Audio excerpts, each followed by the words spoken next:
এই মুহূর্তের সবথেকে ব্রেকিং নিউজ সমগ্র গদি মিডিয়া পর্যন্ত চিৎকার শুরু করেছে। কারণ মনীষ সিসোদিয়া, দিল্লির উপমুখ্যমন্ত্রী, তিনি বোমা ফাটিয়েছেন। সম্প্রতি আপনাদের মনে আছে ইডি সিবিআই লেলিয়ে দেওয়া হচ্ছিল বিরোধীদের উপর। এই সিসোদিয়ার উপরও ইডি সিবিআই লেলিয়ে দেওয়া হয়েছিল, কিন্তু ড্যামেজ কন্ট্রোলে নেমেছে এবার বিজেপি অফার দিয়েছে মনীষ সিসোদিয়াকে যে তিনি যদি বিজেপিতে জয়েন করেন 36টা এমএলএ নিয়ে, তাহলে তাকে দিল্লির মুখ্যমন্ত্রী করে দেওয়া হবে। এবং এটা নিয়ে সরগরম এখন সমগ্র রাজনৈতিক মহল। এবার মজার ব্যাপার হচ্ছে, এটা নিয়ে আজকে সমস্ত গদি মিডিয়া খবর করছে। পাশাপাশি আপনাদের দেখাবো আপের যে প্রেস কনফারেন্স হচ্ছে এই মুহূর্তে, তার সম্পূর্ণ ভিডিও। এবং দেখে নিন আম আদমি পার্টির দিল্লির মুখ্যমন্ত্রী অরবিন্দ কেজরিওয়াল এবং তাদের পার্টির প্রতিনিধিরা কি বলছেন প্রেস কনফারেন্সের মাধ্যমে। সেই ভিডিওটা সম্পূর্ণ দেখুন এবং অবশ্যই শেয়ার করুন। গদি মিডিয়া আজকে খবর করতে বাধ্য হয়েছে, তার কারণ সমগ্র মানুষ জেনে গেছে যে ইডি সিবিআই দিয়ে কিভাবে বিরোধীদের ভয় দেখানো হচ্ছে, কিভাবে যেখানে নির্বাচনের মাধ্যমে ক্ষমতা দখল করতে পারছে না, সেখানে এই ঘুরপথে, এই 2 নম্বরই পথে ক্ষমতা দখল করার চেষ্টা করছে। দেখে নিন সেই ভিডিও এবং ব্যাপক শেয়ার করুন। আর আমার চ্যানেল যারা প্রথমবার দেখছেন অবশ্যই সাবস্ক্রাইব করুন। नमस्कार दोस्तों, दिल्ली में कई दिनों से चर्चा है कि दुनिया के सबसे प्रसिद्ध और देश के हर राज्य में एक मिसाल बनने वाले दिल्ली के शिक्षा मंत्री मनीष सिसोदिया जी की इतनी अच्छी इमेज होने के बावजूद लोग उनसे इतना प्यार करते हैं, इतनी सहानुभूति रखते हैं, इसके बावजूद भारतीय जनता पार्टी मनीष सिसोदिया जी को क्यों टारगेट बना रही है और क्या कारण है। एक के बाद एक एजेंसियों के बारे में पहले भारतीय जनता पार्टी के नेता प्रेस कॉन्फ्रेंस में धमकियां देते हैं, उनके प्रवक्ता टीवी डिबेट में लाइव सीबीआई और ईडी के नाम की धमकियां देते हैं, उनको डराया जाता है, फिर सीबीआई केस रजिस्टर करती है। केस रजिस्टर करने के अगले दिन 30 अफसर उनके घर पे छापा मारते हैं। पूरे दिन भारतीय जनता पार्टी के नेता, भारतीय जनता पार्टी के प्रवक्ता एक शिक्षा मंत्री के ऊपर इतना दबाव क्यों बना रहे हैं। भारतीय जनता पार्टी और प्रधानमंत्री कार्यालय क्या चाहता है। आज मैं आप लोगों के माध्यम से देश के लोगों को कुछ बताना चाहता हूं। मेरे प्यारे देशवासियों, भारतीय जनता पार्टी की केंद्र सरकार क्या चाहती है। केंद्र सरकार चाहती है महंगाई बढ़े, बढ़ती रहे, कोई विपक्ष का आदमी आवाज ना उठाए, बेरोजगार युवा सड़कों पे घूमते रहें, कोई विपक्ष से केजरीवाल उठ के प्रधानमंत्री जी से सवाल ना कर ले। डॉलर की हालत वो हो गई है कि रुपया इतना बुरा कभी इतिहास में नहीं गिरा, मगर दिल्ली के फाइनेंस मिनिस्टर मनीष सिसोदिया पलटकर केंद्र सरकार से दिल्ली की और देश की इकोनॉमी के बारे में कोई सवाल ना पूछ लें। मोदी जी के कॉरपोरेट मित्रों को 10 लाख करोड़ के एनपीए की राहत हो जाए मगर इस पे सवाल ना उठे, कॉरपोरेट टैक्स कम हो जाए मगर विपक्ष चुप रहे। तो ये किस मोडस ऑपरेंडी से भारतीय जनता पार्टी काम करती है, मैं आपको कुछ उदाहरण जो है देना चाहता हूं। और उसके सबसे बड़े उदाहरण हैं शुवेंदु अधिकारी, टीएमसी के नेता थे। भारतीय जनता पार्टी का पूरा कैंपेन शारदा चिट स्कैम और शुवेंदु अधिकारी के खिलाफ था और कई महीने तक ये जो है पूरा का पूरा नैरेटिव भारतीय जनता पार्टी का चला। जब भारतीय जनता पार्टी की केंद्र में सरकार आई तो सीबीआई ने उनके खिलाफ केस रजिस्टर किया, छापेमारी की। 2017 में उनके ऊपर prevention of money laundering act PMLA के अंदर भी केस रजिस्टर किया गया। और ईडी ने छापेमारी की, इंटेरोगेशन हुई, फिर उन्होंने भारतीय जनता पार्टी ज्वाइन कर ली। और जब से उन्होंने भारतीय जनता पार्टी ज्वाइन कर ली, सारी की सारी इंटेरोगेशन, सारे के सारे उनके ऊपर आरोप अब खत्म हो गए हैं। अब शुवेंदु अधिकारी, जो उस वक्त बंगाल के सबसे बड़े भ्रष्टाचारी थे, भारतीय जनता पार्टी कहती थी, मैं नहीं कह रहा, आज वो भारतीय जनता पार्टी के बंगाल के लीडर ऑफ अपोजिशन है। एक और उदाहरण देता हूं, हेमंत बिस्व शर्मा। हेमंत बिस्व शर्मा अगस्त 2015 में से पहले कांग्रेस के नेता हुआ करते थे। भारतीय जनता पार्टी ने असम में बाकायदा कैंपेन चलाया कई महीनों तक हेमंत बिस्व शर्मा के खिलाफ कि इन्होंने वाटर स्कैम के अंदर करोड़ों रुपए हड़प लिए हैं। भारतीय जनता पार्टी ने बाकायदा बुकलेट निकाली हेमंत बिस्व शर्मा के नाम पे कि इनसे बड़ा भ्रष्टाचारी कोई नहीं हो सकता, और पूरी कैंपेन हेमंत बिस्व शर्मा के खिलाफ थी। और यह मामला यहां तक बढ़ा कि अमेरिका की गवर्नमेंट ने भी इस मामले के अंदर केस दर्ज किया, और अमेरिका की गवर्नमेंट ने भी यह कहा कि इसके अंदर किसी मंत्री को पैसे दिए गए हैं, और भारतीय जनता पार्टी कहती थी कि वो मंत्री हेमंत बिस्व शर्मा हैं। और आज हेमंत बिस्व शर्मा असम में भारतीय जनता पार्टी के मुख्यमंत्री हैं। जिनके खिलाफ कैंपेन चलाया उनको आपने पार्टी ज्वाइन कराई, और अब वो आपके यहां मुख्यमंत्री हैं। मुकुल रॉय 2017 में 3 नवंबर 2017 में उन्होंने भारतीय जनता पार्टी ज्वाइन की, और भारतीय जनता पार्टी ज्वाइन करने से पहले मुकुल रॉय बंगाल के सबसे बड़ा भ्रष्टाचारी हुआ करते थे। शारदा चिट स्कैम और नड़ादा स्कैम के अंदर सबसे बड़े आरोपी की तरह भारतीय जनता पार्टी ने इनके खिलाफ कैंपेन चलाया। इनके ऊपर मुकदमे किए गए। इनके और इनके साथ 12 टीएमसी के लोगों का स्टिंग भारतीय जनता पार्टी ने रिलीज किया और खूब प्रचारित किया, और उसके बाद भारतीय जनता पार्टी के अंदर ये शामिल हो गए। और जब ये शामिल हो गए तो इनके ऊपर सारी इन्वेस्टिगेशन, सारी की सारी जो कार्रवाई है वो ठंडे बस्ते में चली गई। भारतीय जनता पार्टी ने इनका नाम लेना भी बंद कर दिया। इसके बाद मैं उदाहरण दूंगा नारायण राणे, महाराष्ट्र के गद्दावर नेता नारायण राणे के ऊपर भारतीय जनता पार्टी ने आरोप लगाए, कैंपेन चलाया, मनी लॉन्ड्रिंग का केस ईडी ने दर्ज किया। उसके बाद इनके ऊपर एक जमीन घोटाले के अंदर बड़ा कैंपेन भारतीय जनता पार्टी ने चलाया, और फिर भारतीय जनता पार्टी के अंदर आ गए, और ये सारे मामले जो है ठंडे बस्ते के अंदर चले गए। इस तरीके के मेरे पास 3 दर्जन मामले हैं। क्या तो वो मुकुल राय हो, क्या वो सुखराम जी के बेटे अनिल शर्मा हो, जिनके खिलाफ फर्स्ट टेलीकॉम स्कैम में भारतीय जनता पार्टी ने कई सालों तक कैंपेन चलाया, चाहे वो पेमा खुंडू हो, जिनको आज अरुणाचल प्रदेश का मुख्यमंत्री बनाया हुआ है, उनके और उनके साथ कई साथियों के ऊपर भारतीय जनता पार्टी ने कैंपेन चलाया कि वहां के तत्कालीन मुख्यमंत्री ने जब सुसाइड किया था तो इनके बारे में कई बातें लिख के वो मरे थे, और इनके ऊपर कैंपेन चलाया। फिर ये भारतीय जनता पार्टी में शामिल हुए, और फिर भारतीय जनता पार्टी ने इनके बारे में कुछ भी कहना बंद कर दिया। इसके अलावा Vijayant Panda, money laundering, violation of foreign exchange management act के अंदर भारतीय जनता पार्टी ने इनके ऊपर आरोप लगाए। जब ये भारतीय जनता पार्टी के अंदर 2019 में शामिल हो गए तो जांच ठंडे बस्ते में चली गई। पुरुषोत्तम साबरिया, इनके ऊपर गुजरात के अंदर इरिगेशन स्कैम में पूरा का पूरा कैंपेन चलाया, मुकदमे किए, दबाव बनाया। 2019 में इन्होंने भारतीय जनता पार्टी ज्वाइन कर ली, सारी इन्वेस्टिगेशन ठंडे बस्ते में। शुवेंदु अधिकारी आपको बता चुका हूं, और इस तरीके से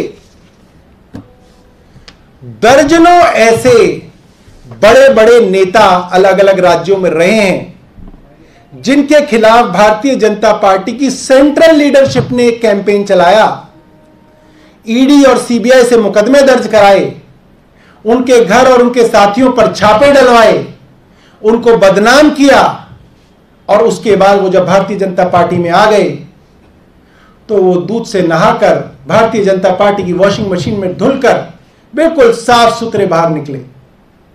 ये आईना भारतीय जनता पार्टी को दिखाना जरूरी है और देश के लोगों को यह जानना बहुत जरूरी है कि भारतीय जनता पार्टी किस तरीके से ऑपरेट करती है, अपने खिलाफ बोलने वालों के मुंह बंद कराने के लिए क्या करती है।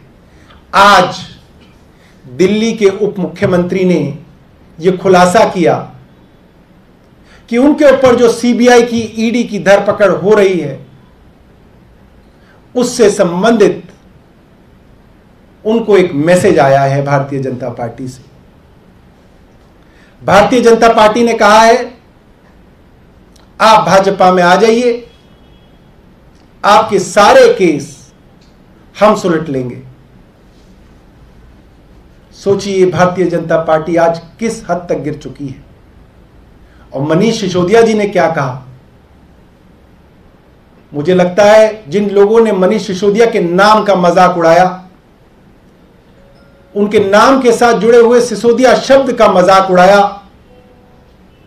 उनको भी यह बहुत बड़ा करारा जवाब है। मनीष जी ने बोला जो सिसोदिया लिखा हुआ है ना, ये महाराणा प्रताप के वंश से आया है शब्द। हम वो सिसोदिया हैं जो अपनी गर्दन दे सकते हैं मगर गद्दारी नहीं कर सकते। तुम्हें जितने मुकदमे करने हैं कर लो, फांसी पे लटकाना है लटका देना। हम महाराणा प्रताप के राजपूत वंशज हैं, सर कटा देंगे मगर देश के दुश्मनों के साथ दोस्ती नहीं करेंगे, भ्रष्टाचारियों के साथ हाथ नहीं मिलाएंगे मनीष सिसोदिया। और आज इस पार्टी को, पूरी दिल्ली को मनीष सिसोदिया के ऊपर गर्व है। मुझे बहुत गर्व है इस प्रेस कॉन्फ्रेंस को करते हुए कि मनीष सिसोदिया जी को यहां तक कहा गया, बहुत कम लोग होंगे जो इतनी बड़ी चीज को ठुकरा सकें। उनको यह कहा गया कि हमारे पास दिल्ली के अंदर केजरीवाल के मुकाबले कोई चेहरा नहीं है। हमने कई चेहरे बदले, हर्षवर्धन लाए, मनोज तिवारी लाए, आदेश गुप्ता लाए, एक वो कौन थे वो जो मीटर वाले थे, उपाध्याय जी, सतीश उपाध्याय जी लाए, कई लोग लाए, कोई जम ही नहीं रहा। केजरीवाल के कद का कोई आदमी नहीं मिल रहा। आप भारतीय जनता पार्टी में आ जाइए, भारतीय जनता पार्टी का मुख्यमंत्री उम्मीदवार आपको बनाएंगे। आपकी अच्छी छवि है, लोग पसंद करते हैं, आपका बड़ा करियर है, आप आगे तक जा सकते हैं। उप मुख्यमंत्री जी ने कहा, मैं महाराणा प्रताप का वंशज हूं। अरविंद केजरीवाल मेरे गुरु हैं, मेरे मुख्यमंत्री नहीं है, मेरे गुरु हैं। उनके साथ गद्दारी नहीं कर सकता। और मनीष सिसोदिया जी का सपना उन्होंने बताया कि मेरा सपना देश के हर बच्चे को अच्छी शिक्षा देना है, मेरा सपना मुख्यमंत्री बनने का सपना नहीं है। दोस्तों, आज देश को यह बताने की जरूरत है कि भारतीय जनता पार्टी किस हद तक गिर चुकी है, किस हद तक 2014 से अब तक कई दर्जन बड़े बड़े नेताओं को डरा धमकाकर ये चुप कराते हैं या अपनी तरफ लेते हैं। और आज इसका खुलासा हमारी पार्टी के उप मुख्यमंत्री मनीष सिसोदिया जी ने किया है। मुझे लगता है कि उन्होंने एक ट्वीट भी किया है जिसमें उन्होंने जानकारी दी है। आपके पास कोई प्रश्न हो तो आप प्रश्न पूछ सकते हैं। ये ऑफर किसने दिया? आधार क्या है सर? सबूत पेश करें आप। इस जो ऑफर आया बीजेपी, कब आया, किसके माध्यम से, कैसे यकीन दिलाया आपके दावे पर? आपके पास तो यकीन करने के लिए बहुत सारे दावे हैं। हेमंत बिस्व शर्मा से लेकर मुकुल रॉय से लेकर मुकुल अधिकारी से लेकर पता नहीं इतनी लंबी लिस्ट है। आप पता करिए क्या तरीका है बीजेपी का, वही तरीका है। समय रहते हुए वो भी बताया जाएगा, वो भी वो बताएंगे, मगर तरीका वही है जो बाकी नेताओं के साथ जो तरीका है वो ही सेम मोडस ऑपरेंडी है, वो भी बताएंगे। आज हुआ है, कल आया, ये मैंने नहीं पूछा कि उनसे कि आज हुआ है कल हुआ है, मगर ये मोडस ऑपरेंडी आज से नहीं चल रही है, 2014 से चल रही है। डायरेक्ट आया है किसी के माध्यम से? भाटी जी आप बहुत पूछ चुके हैं, उन्हें पूछने दीजिए। क्या कोई कॉल आया है? ये मेरी बातचीत नहीं हुई है मनीष जी से, इसके बारे में और जानकारी देंगे, मगर सेम मॉडस ऑपरेंडी से सेम तरीके से इस चीज को बढ़ाया जा रहा है। आपने तो एक आपने हिस्ट्री बता दी कि जी, लेकिन जो दावा मनीष सिसोदिया ने किया है उसके लिए तो कोई कॉल या मैसेज आना जरूरी है। बिल्कुल मनीष जी, बिल्कुल इस पूरी चर्चा के अंदर आगे भी आपको बताएंगे। पहली प्रेस कॉन्फ्रेंस नहीं है दोस्तों, अभी तो कई प्रेस वार्ता करेंगे इसके ऊपर। पूरी जो पोल है भारतीय जनता पार्टी की वो खोली जाएगी, और ये सवाल भारतीय जनता पार्टी से जरूर पूछना मेरे दोस्तों कि ऐसा क्या हो जाता है कि जिसके खिलाफ भारतीय जनता पार्टी कैंपेन चलाती है, और आज तो सारी एजेंसीज भी भारतीय जनता पार्टी के अधीन है, जब वो आदमी भारतीय जनता पार्टी के अंदर आ जाता है तो सारे केस ठंडे बस्ते के अंदर चले जाते हैं, सारी इन्वेस्टिगेशन खत्म हो जाती है, सारी कैंपेन बंद हो जाती है। कितने विधायकों को साथ लाने का प्रस्ताव? अब ये डिटेल जो है मुझे नहीं है, बट विधायक अगर आपको सरकार बनानी है, ये मेरा सिर्फ अपना आकलन है, 8 तो उनके पास है, 36 के लिए उनको 36 -8। सीबीआई रेड के बाद ऐसा प्रस्ताव आया सिसोदिया जी के पास? असल में क्या वो प्लेन में चढ़ गए, तो मेरी इस बारे में पूरी बात नहीं हुई है, वो गुजरात पहुंच रहे हैं, मगर ये मोडस ऑपरेंडी सेम है। तो अगर इतना बड़ा कोई ऑफर है तो फिर बीजेपी के उस नेता को एक्सपोज करने में आम कर तो दिया, आज हमने पूरा एक्सपोज कर दिया, सब करेंगे धीरे धीरे, सब करेंगे। हम तो आपको कह रहे हैं ना, भारतीय जनता पार्टी से पूछिए आप कि आपने इतनी बड़ी कैंपेन चलाई हेमंत बिस्व शर्मा के खिलाफ, क्या हुआ? सारे केस खत्म क्यों हो गए? मुकुल रॉय के पास क्या हुआ? शुभेंदु अधिकारी का क्या हुआ? इन सब का क्यों ऐसा हुआ कि सीबीआई ईडी जो स्वतंत्र है, इंडिपेंडेंट है, अपने हिसाब से काम करती है, जैसे ही कोई भ्रष्टाचारी जिसके ऊपर आरोप भारतीय जनता पार्टी ने लगाया, वो भारतीय जनता पार्टी में आते हैं और सारा का सारा मामला ठंडा हो जाता है। ऑफिशियली क्या ये चीज आम आदमी पार्टी? राइट। आपने कहा कि पॉपुलैरिटी बढ़ रही है आम आदमी पार्टी की, इसलिए ऐसा हो रहा है, लेकिन क्या इन सब से एलिगेशन जो सीरियस लगाए गए हैं क्या वो कम हो जाते हैं, कम आंक सकते हो चीज को? क्या नहीं, एलिगेशन तो पहले दिन से ही नॉन सीरियस है। एक भी एलिगेशन ऐसा नहीं है जिसके अंदर कोई आपने बताया हो कि साहब ऐसा हो गया। जो भी 2-3 एलिगेशन है सारे के सारे प्रोसेस के अंदर है, सारे की सारी वो चीजें हैं जो भारतीय जनता पार्टी का रेलवे मिनिस्ट्री करती आई है, भारतीय जनता पार्टी की एमसीडी करती आई है। कोरोना में लॉकडाउन के समय कंसेशन इन्होंने भी दिए, आम आदमी पार्टी की सरकार ने भी दिए, तो इसमें भ्रष्टाचार कहां से आ गया? मतलब आप छोटे मोटे प्रोसेस की रेगुलरिटी को पॉइंट आउट कर सकते हो कहीं पे, मगर आप ये कहो कि इसके अंदर हजारों करोड़ का भ्रष्टाचार हो गया, वो तो है नहीं।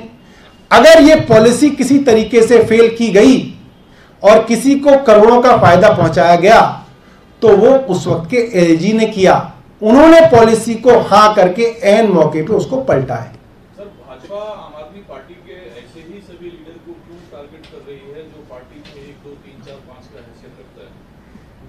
देखिए, हर जगह उन्होंने ऐसे ही किया है। असम के अंदर उन्होंने हेमंत बिस्व शर्मा को टारगेट किया, जिनको नॉर्थ ईस्ट का अमित शाह माना जाता था, बहुत बड़े नेता थे। टीएमसी के मुकुल रॉय और ये अधिकारी शुभेंदु अधिकारी, ये बहुत बड़े कद के नेता थे, ठीक है। अब आप ये कहेंगे कि ममता बनर्जी कोई ना आ जाएंगी उनकी पार्टी में, नंबर 2, नंबर 3 उसी को टारगेट किया जाता है और उसी के ऊपर पूरा दबाव बना के कोशिश की जाती है कि हमारी पार्टी का खाता तो खुले। ये मोडस ऑपरेंडी है। अभी आपने कहा कि भ्रष्टाचार जो है वो पूर्व एलजी है, तो गड़बड़ियां क्या उन्होंने की है आपकी जांच उनके खिलाफ? किनके खिलाफ हो? अभी पूर्व एलजी का जिक्र आपने किया, तो आपने कहा कि देखिए, जांच की शुरुआत ही सीबीआई को एलजी साहब के उस फैसले से करनी चाहिए जिसके अंदर पहले उन्होंने कहा कि दिल्ली के 100% एरिया के अंदर इतनी दुकानें खुलेंगी, और बाद में उसमें उन्होंने 40% एरिया हटा दिया और बोला कि बाकी 60 में खुलेंगी। उससे जिन भी ठेकेदारों ने, जिन भी लाइसेंसीज ने अपनी बिड डाली थी, वो लोग हाईकोर्ट गए, करीब आधा दर्जन पिटीशन हाईकोर्ट ने डिसाइड किए। हाईकोर्ट का आदेश हुआ सरकार को कि आप इनके पैसे वापस कीजिए। सरकार को 30% फीस वापस करनी पड़ी और पॉलिसी के अंदर सरकार के रेवेन्यू के अंदर घटना जो है वो शुरू हो गया। ये सब मैटर ऑफ रिकॉर्ड है, हाई कोर्ट के अंदर ये चीजें डिसाइडेड हैं। और कोई चीज? बहुत बहुत धन्यवाद, आपके बहुत हो गए।